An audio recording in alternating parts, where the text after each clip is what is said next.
Bismillahirrahmanirrahim. Assalamualaikum warahmatullahi taala wabarakatuh. Alhamdulillahilladzi hadana li hada wa ma kunna linahtadiya laula hadanallah, amma ba'd. Baik teman-teman semua, alhamdulillah pada malam hari ini ya kita akan sama-sama membahas tentang apa itu ilmu atau sosiologi atau narasi tentang sosiologi ya teman-teman. Sebelumnya perkenalkan, nama saya Tohal Arobi. Ya, saya mahasiswa STAI Dr. Kahiyat Mutakin semester 6 kualitatif 6C. Baik, langsung saja teman-teman semua.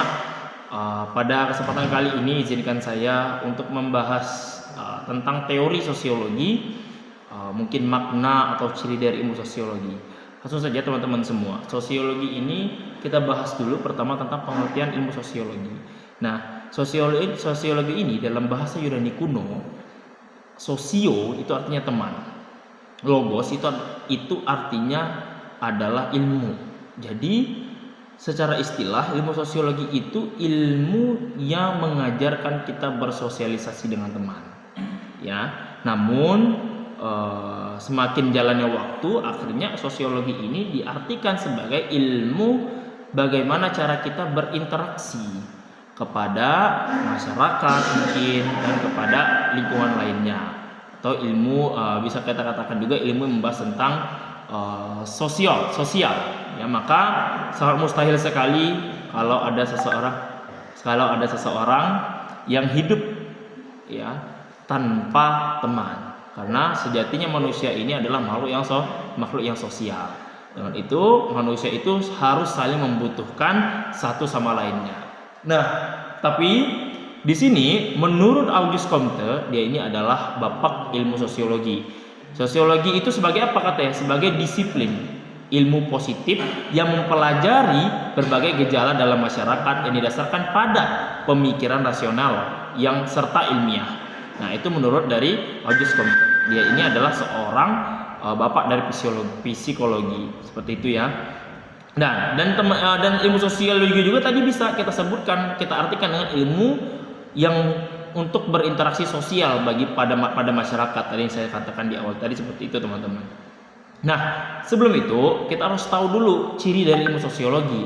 Tentu ciri dari ilmu sosiologi ini memiliki 4 ciri. Pertama harus empiris, teoritis, kumulatif, dan non etis. Nah, akan kita bahas ya teman-teman ya. Contohnya empiris. Apa itu empiris? Ya, sosiologi itu didasarkan pada pengamatan dan pengumpulan data. Ya, bukan dengan teori yang kurang jelas kepastiannya. Tentu sosiologi harus ya diamati atau dengan cara pengumpulan data. Ya, supaya data tersebut jelas itu terjadi. Nah, itulah yang dikatakan mengapa ilmu sosiologi itu harus empiris, bukan karena teori yang belum teruji kepastiannya. Kita ambil contoh. Contohnya apa? Contohnya tentang kemiskinan. Ya, seorang peneliti mengumpulkan data tentang tingkat pendapatan, pengeluaran dan aspek-aspek lain yang terkait dengan kemiskinan secara empiris. Seperti itu teman-teman ya. Selanjutnya harus teoritis. Kedua itu adalah teoritis. Nah, sosiologi teoritis itu apa artinya? Ya, membangun teori untuk menjelaskan fenomena sosial. Nah, maksudnya apa di sini? Contohnya kita ambil contoh. Contohnya konflik antar sosial dalam masyarakat mungkin bisa jadi disebabkan oleh perbedaan kepentingan ekonomi atau perbedaan kekuasaan antar kelas yang berbeda. Seperti itu. Nah, ciri yang ketiga itu adalah kumulatif. Ya, apa itu kumulatif? Kumulatif itu adalah ilmu sosiologi yang terus berkembang, memperbarui temuan yang terdahulu menjadi landasan untuk meneliti pertemuan yang akan datang. Nah,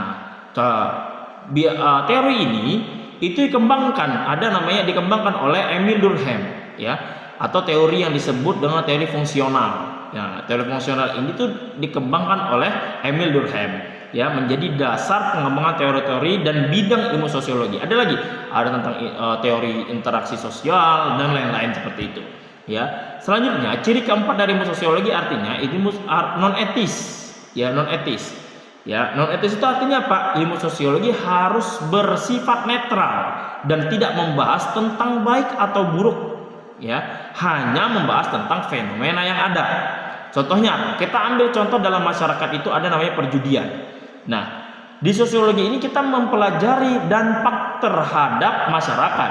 Namun kita tidak mempelajari apakah perjudian itu baik atau buruk, tetapi kita hanya mempelajari tentang dampak yang terjadi ketika ada perjudian. Ya, terkait perjudian itu baik atau buruknya di sosiologi itu tidak dijelaskan. Seperti itu. Itu maksud dari non-etis. Non-etis itu sosiologi itu harus bersifat netral dan tidak membahas tentang baik atau buruknya, hanya membahas tentang fenomena yang ada.